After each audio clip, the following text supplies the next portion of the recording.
সিনেমার শুরুতেই আমরা তাসকিক নামের একটা ছেলেকে দেখতে পাই। সে খুব নম্রভদ্র একজন ছেলে। তাসকিক চুপচাপ নিজের মতো থাকতেই বেশি পছন্দ করত। সে একটা দোকান চালাতো যেখানে যে কেউ এসে তার কাছে যে কোনো জিনিস বিক্রি করে অথবা বন্ধক রেখে তার কাছ থেকে টাকা নিতে পারত।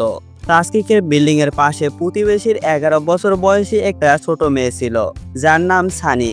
বিল্ডিং এ ওঠা নামার সময় প্রায় সময় সানির সাথে দেখা হতো। সানি তাসকির সাথে সবসময় বন্ধুর মতো বিহেভ করতো, কিন্তু তাসকিকের কারো প্রতি কোনো ইন্টারেস্ট ছিল না। সে বেশিরভাগ সময় চুপচাপ থাকতো আর নিজের মতো চলতো। তাসকিককে দেখে মনে হয় নিশ্চয়ই তার পেছনে কোনো একটা ভয়ঙ্কর অতীত আছে যেটা তাকে একদম চুপচাপ বানিয়ে দিয়েছে। সানি মাঝে মাঝে তাসকিকের সাথে গায়ে পড়ে গল্প করত। তাসকিকও ভালো করে জানে মেয়েটা তাকে পছন্দ করে, তাই তাকে তেমন কিছুই বলতো না। অন্যদিকে আমরা সানির মাকে দেখতে পাই। সে একটা বারে ড্যান্স পারফর্ম করছিল। আসলে সানির মা একজন ড্যান্সার, আর সেই সাথে সে একজন ড্রাগ অ্যাডিক্টেডও ছিল। একদিন একটা ক্লাবে পারফর্ম করার পর সানির মা কয়েক কোটি টাকার একটা ড্রাগসের প্যাকেট খুঁজে পায়, আর সেটা নিয়ে সে চুপচাপ বাসায় চলে আসে। সানির মা বাড়িতে এসে ড্রাগসের প্যাকেটটা একটা ক্যামেরার ব্যাগের মধ্যে ঢুকায়, আর সেটা তাসকিকের কাছে বন্ধক রাখে। আসলে সে প্যাকেটটা নিজের বাড়িতে রাখেনি, কারণ যদি সে ধরা পড়ে তাহলে ওই ড্রাগসের মালিক তার বাড়ির সমস্তটা খুঁজবে। তাই তাসকিককে সে একটা লকারের মতো ব্যবহার করে। আসলে এই ড্রাগস ছিল শহরের সব থেকে বড় মাফিয়ার, আর সে যখন এটা জানতে পারে তার এত টাকার ড্রাগস শুরু হয়ে গেছে, তখন সে তার ডান হাত জন এবং মনকে প্যাকেট খোঁজার দায়িত্ব দেয়। জন আর মন ছিল দুই ভাই, আর একটু খোঁজাখুঁজির পরই এক ভাই জেনে যায় একজন ড্যান্সার প্যাকেটটা চুরি করেছে। অন্যদিকে আমরা দেখি সানির মা অতিরিক্ত মাত্রায় ড্রাগস নিয়ে সানিকে রুম থেকে বের করে দিয়েছে, তাই সানি ভয়ে কান্নাকাটি করছিল। একটু পর সে তাসকিকের কাছে এসে সাহায্য চায়। সে বলে, আজকে আমার অনেক ভয় করছে, আজকে রাতটা আমি তোমার সাথে ঘুমাতে চাই। আর তাসকিক তখন তার হাতে একটা বালিশ দিয়ে তার রুমে ঘুমানোর জায়গা করে দেয়। তখন সোনি তাসকিককে বলে, তুমি কি জানো আশেপাশের মানুষ তোমাকে জ্যান্ত ভূত বলে, কারণ তুমি একটা লাশের মতো ঘুরে বেড়াও, কারোর সাথে কোনো কথাই বলো না। এটা শুনে তাসকিক তাকে ঘুমাতে বলে এবং সেখান থেকে চলে যায়। অন্যদিকে আমরা দেখি সানির মায়ের রুমে তার বয়ফ্রেন্ড এসেছে, আর সে তাকে টর্চার করে জিজ্ঞেস করছে, আমি শুনছি তুমি নাকি অনেক টাকার ড্রাগস চুরি করেছো, বলো ড্রাগসগুলো কোথায় আছে, আমাকে সেগুলো এখনই দিয়ে দাও, না হলে আমি তোমাকে মেরে ফেলবো। কিন্তু সানির মা এত টর্চার শিকার হয়েও ড্রাগসের প্যাকেটটা দিতে রাজি হয় না, কারণ সে চিন্তা করেছিল এই ড্রাগসটা নিজেই বিক্রি করে অনেক টাকার মালিক হবে, আর অনেক টাকা পেলে তার জীবন একদম পাল্টে যাবে। তো পরের দিন সকালে তাসকিক যখন ঘুম থেকে ওঠে, তখন সে খেয়াল করে তার আঙ্গুলের মধ্যে একটা ইমোজি আঁকানো হয়েছে নেল পালিশ দিয়ে। আসলে সে যখন ঘুমাচ্ছিল তখন সানি এই কাজটা করেছে। আর সকালে সানি চলে যাওয়ার আগেই তাসকিকের জন্য ফ্রিজের গায়ে একটা চিঠি রেখে যায়, আর এটা পরে তাসকিক মুচকি হাসে। এর পরের দিন যখন দিনের বেলায় তাসকিক সানির স্কুলে পাশ দিয়ে যাচ্ছিল, সে খেয়াল করে একটা মহিলা সানিকে অনেক বকাবকি করছে আর বাজেভাবে মারছে। তাদের চিৎকার চেঁচামেচি দেখে সেখানে পুলিশ চলে আসে। তখন ওই মহিলা পুলিশকে বলে সানি নাকি তার ব্যাগ চুরি করার চেষ্টা করছে। তখন সানি বলে, আমি আসলে ওই ব্যাগটা চুরি করতে চাইনি, আমি শুধু ওর ব্যাগটা আমার ব্যাগটার সাথে মিলিয়ে দেখছিলাম, কাটা বেশি সুন্দর। আর তখন পুলিশ সানিকে তার বাবা মার ব্যাপারে জিজ্ঞেস করে। সানি তখন তার সামনে তাকিয়ে দেখে কিছু দূরে তাসকিক একা দাঁড়িয়ে আছে, তাই সে হাত ইশারা করে তাসকিককে দেখিয়ে দেয়। পুলিশরা মনে করে তাসকিক হয়তো সানির অভিভাবক, তাই পুলিশ তার সাথে কথা বলার জন্য তার দিকে এগিয়ে যায়, কিন্তু তাসকিক কিছু না বলেই সেখান থেকে চলে যায়। আর সন্ধ্যা যখন তাদের দেখা হয় তখন তাসকিক সানিকে অনেক বকা দেয় আর বলে, তুমি কি পাগল নাকি, তুমি পুলিশকে কেন বলেছো আমি তোমার বাবা? এই কথা শুনে সানি কাঁদতে কাঁদতে তার দিকে তাকিয়ে বলে, সবাই তোমাকে পাগল বলে, কেউ তোমার সাথে মিশতে চায় না, শুধু একমাত্র আমি তোমার সাথে গায়ে পড়ে বন্ধুত্ব করেছিলাম, আমি ভেবেছিলাম তুমি আমার বন্ধু, কিন্তু তুমি আজকে আমাকে একা বিপদে রেখে চলে এসেছো। এটা বলে কাঁদতে কাঁদতে সানি সেখান থেকে চলে যায়। এরপর সানি যখন বাসায় ফিরে আসে তখন সে খেয়াল করে কিছু লোক তার মাকে টর্চার করছে। আসলে এরা ছিল সেই মাফিয়ার লোক, আর তারা এখন সানির মাকে টর্চার করে সেই প্যাকেটের কথা জিজ্ঞেস করে, কিন্তু তার মা কোনোভাবে রাজি হচ্ছিল না যে এই প্যাকেটটা কোথায় আছে। তখন লোকগুলো আরো টর্চার করতে শুরু করে। অবশেষে কষ্ট সহ্য করতে না পেরে সানির মা বলে যে ড্রাগসের প্যাকেটটা একটা ক্যামেরার ভেতরে আছে, আর সেটা তাসকিকের কাছে বন্ধক রাখা আছে। কিন্তু তখন দেখা যায় ড্রাগসের প্যাকেট কোথায় আছে সেটা বলে দেওয়ার পরেও মাফিয়ার লোকগুলো সানির মাকে নিয়ে যায়। আর তারা কিছু লোককে পাঠিয়ে দেয় তাসকিকের দোকানে ক্যামেরার ব্যাগটা নিয়ে আসার জন্য। এরপর তাসকিক যখন রাতে বাসায় ফেরে তখন সে দেখতে পায় দোকানের তালা ভাঙা। এরপর সে দোকানের ভেতরে আসে আর সে সেখানে দেখে দুজন লোক দাঁড়িয়ে আছে। তাদের মধ্যে একজন তাসকিককে চাকু দেখিয়ে ভয় দেখায় আর তাকে বলে, আমাদেরকে চুপচাপ সেই ক্যামেরার ব্যাগটা দিয়ে দাও যেটা তোমার প্রতিবেশী তোমার কাছে বন্ধক রেখেছে। আর কথা বলতে বলতে যখন লোকটা একটু ভাব নেওয়ার জন্য তার পিছনের লোকটার দিকে তাকায় তখন চোখের পলকেই তাসকিক তার হাত থেকে চাকুটা কেড়ে নেয়। হঠাৎ করে এটা হয়ে যাওয়ায় ওই লোকটা অনেক অবাক হয়ে যায়। তখন তার সাথে থাকা লোকটা সামনে এগিয়ে আসে কিন্তু তাকে তাসকিক এমন মার দেয় যে সে সেখানেই অজ্ঞান হয়ে যায়। এটা দেখে আগের লোকটাও অনেক ভয় পেয়ে যায় আর সে তার বসকে ফোন করে জানায় উপরে কি হচ্ছে। তখন তার বস আরেকজন সহকারীকে পাঠায়। ওই লোকটা এখানে এসে তাসকিককে একটা ফোন দেয় আর সেখানে সানির শিকারের শব্দ শোনা যাচ্ছিল। মানে সানিকে ভয় দেখাচ্ছিল মাফিয়ারা। সানির ক্ষতি হতে পারে এই কথা ভেবে তাসকিক এবার আর কোনো রিস্ক নেয় না, তাই সে ব্যাগটা এনে তাদেরকে দিয়ে দেয়। তখন ওই লোকটা ব্যাগটা নিয়ে নেয় এবং সেখানে অজ্ঞান হয়ে থাকা লোকটিকে গুলি করে মেরে ফেলে। সেই সাথে সে যে ফোনটা নিয়ে এসেছিল সেটাও তাসকিকের ঘরে রেখে দেয়। আসলে তারা তাসকিককে এখন একটা পুলিশ কেসে ফাঁসাতে চাচ্ছে। তখন তাসকিক বুঝতে পারে এরা কোনো সাধারণ মাফিয়া না, নিশ্চয়ই এদের আন্ডারওয়ার্ল্ডের সাথে কোনো সম্পর্ক আছে। আর মাফিয়ারা ড্রাগস পাওয়ার পরেও তারা সানিয়া আর তার মাকে ছেড়ে না দিয়ে তাদের সাথে নিয়ে যাচ্ছিল। তাসকিক এটা বুঝতে পেরে নিচে নেমে আসে।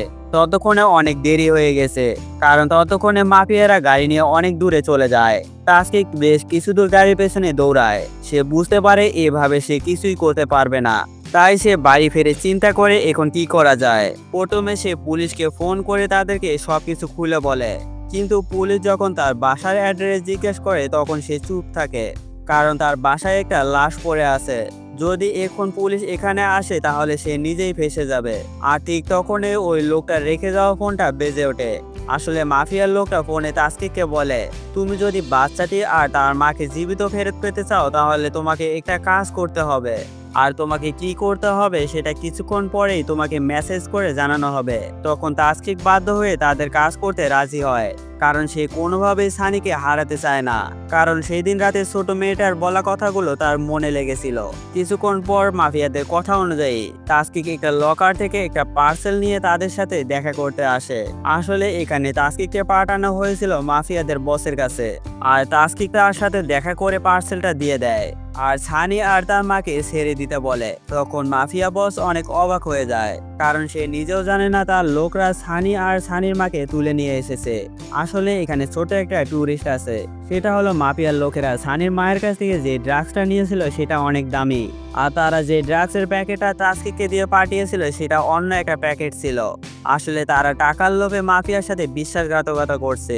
এমনকি তারা পুলিশকে ফোন করে মাফিয়া বসের অফিসে পাঠিয়ে দেয়, যাতে পুলিশ এখানে এসে তাকে ড্রাগস সহ হাতে নাতে গ্রেফতার করতে পারে। এটা জানতে পেরে মাফিয়া বস অনেক রেগে যায় আর তার লোকদেরকে দিয়ে তাসকিককে মেরে বিল্ডিং থেকে ফেলে দেয়। ততক্ষণে সেখানে পুলিশ চলে আসে, কিন্তু কোনোভাবেই মাফিয়া বস সেখান থেকে পালাতে সক্ষম হয়। সে বাইরে এসে একটা গাড়ি নিয়ে সেখান থেকে চলে যায় আর তাসকিক সেখানে থাকা একটা গাড়ি নিয়ে মাফিয়া বসে পিছু করতে শুরু করে। কিছুক্ষণ পর দেখা যায় তাসকিক যে গাড়িটা নিয়ে মাফিয়া বসের পিছু করছিল সেটাতে সানির মায়ের লাশ রাখা, আর সেই লাশ থেকে চোখ কিডনি গায়েব। তার মানে এগুলো বের করে বিক্রি করে দেওয়া হয়েছে।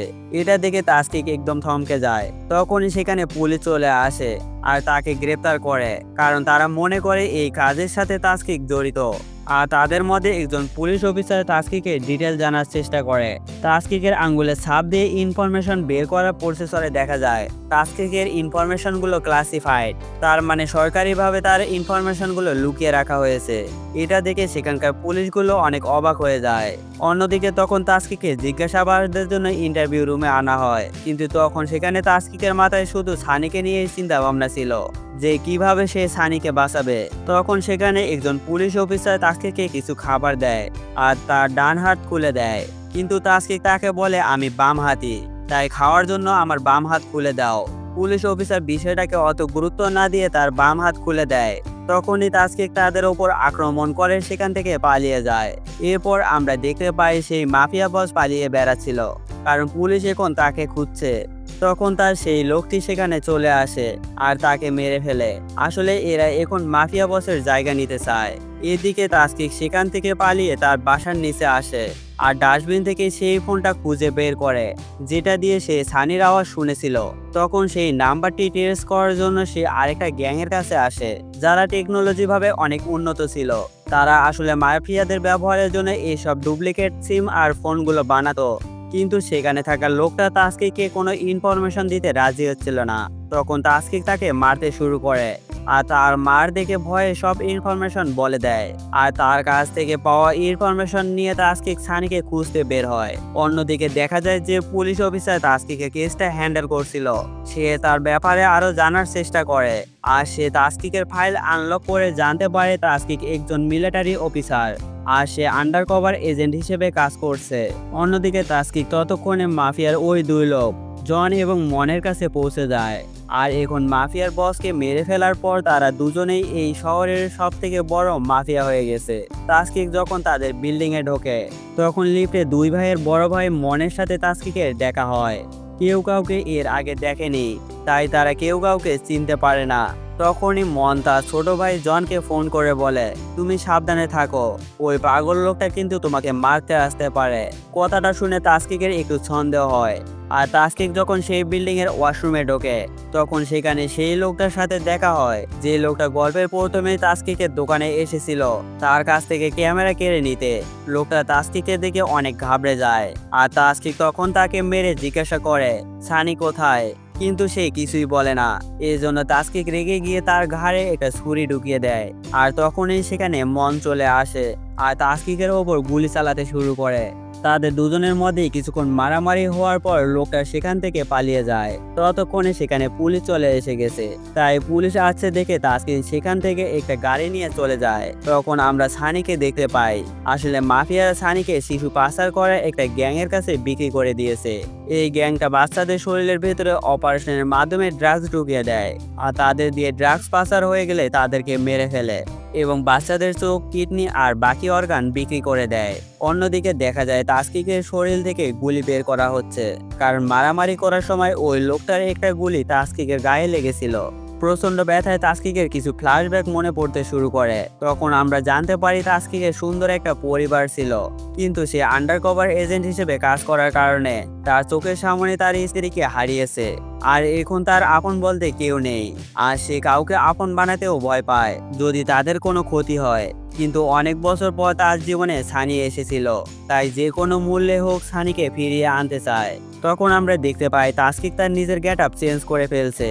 সে তার লম্বা চুল কেটে ফেলছে আর তার বন্ধুর কাছ থেকে একটা বন্দুক নিয়ে সানিকে খুঁজতে বেরিয়ে পড়ে। সে বিভিন্ন জায়গায় থেকে আরো কিছু ইনফরমেশন কালেক্ট করে সেই গ্যাংয়ের কাছাকাছি পৌঁছে যায়, যারা বাচ্চাদের দিয়ে ড্রাগস সাপ্লাই করছিল।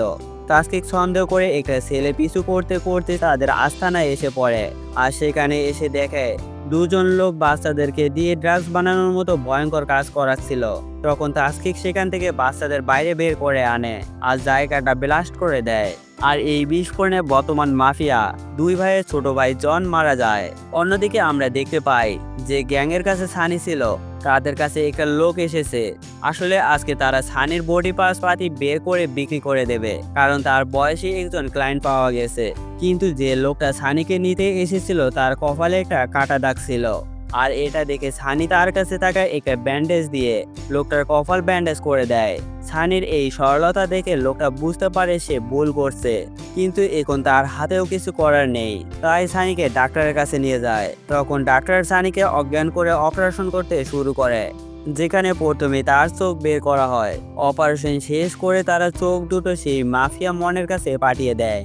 আর ততক্ষণে সেখানে তাসকিক পৌঁছে যায়। কিন্তু তাসকিক যখন মনের কাছে সানির ব্যাপারে জানতে চায় তখন মন তার কাছে থাকা চোখগুলো তাসকিকের দিকে ছুড়ে দিয়ে বলে, এই নাও তোমার সানির চোখ, আর একটু অপেক্ষা করলে তার শরীরের বাকি অংশটুকু তুমি পেয়ে যাবে। এটা দেখার পর তাসকিক নিজেকে কন্ট্রোল করতে পারে না, তাই সে রাগে চিৎকার করে সেখানে থাকা সবাইকে মারতে শুরু করে। তারা সবাই মিলেও তাসকিককে কিছুতেই থামাতে পারছিল না।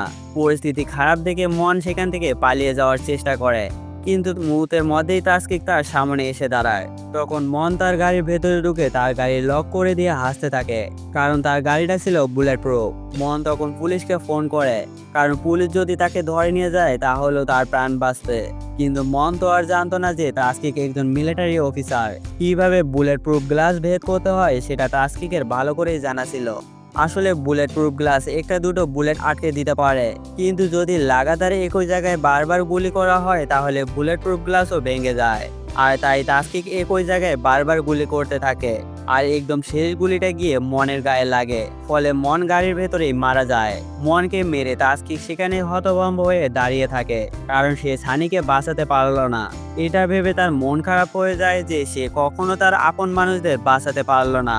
এটা চিন্তা করতেই করতেই সে নিজেকে আত্মহত্যা করতে যাবে, তখন ওই পেছন থেকে সানি তাকে ডাক দেয়। সানিকে দেখে তাসকিক অবাক হয়ে যায়।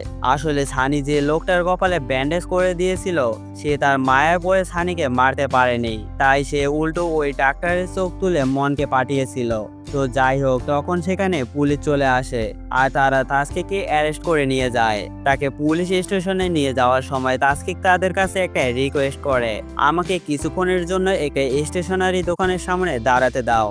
তখন পুলিশ অফিসার তার কথা রাখার জন্য একটা স্টেশনারি দোকানের সামনে থামে। তখন তাসকিক সানিকে নিয়ে দোকানের ভেতরে আসে আর তাকে সুন্দর একটা ব্যাগ আর সেই সাথে পড়াশোনার জন্য কিছু বই খাতা কিনে দেয়। আর তাকে বলে, এখন থেকে তোমাকে নিজের দায়িত্ব নিজেকেই নিতে হবে, আর সেই সাথে আমার জন্য তোমাকে কয়েক বছর অপেক্ষা করতে হবে। আমি ফিরে আসলে আবার সবকিছু ঠিক হয়ে যাবে। এটা বলে সে সানিকে জড়িয়ে ধরে কান্না করতে শুরু করে। আর এই সুন্দর দৃশ্যের মধ্যেই এই সিনেমাটি এখানেই শেষ হয়ে যায়। তো বন্ধুরা, কেমন ছিল গল্পটি কমেন্ট করে জানাবেন, আর অবশ্যই চ্যানেলটি সাবস্ক্রাইব করে রাখবেন। দেখা হচ্ছে নতুন কোনো ভিডিওতে। আল্লাহ হাফেজ।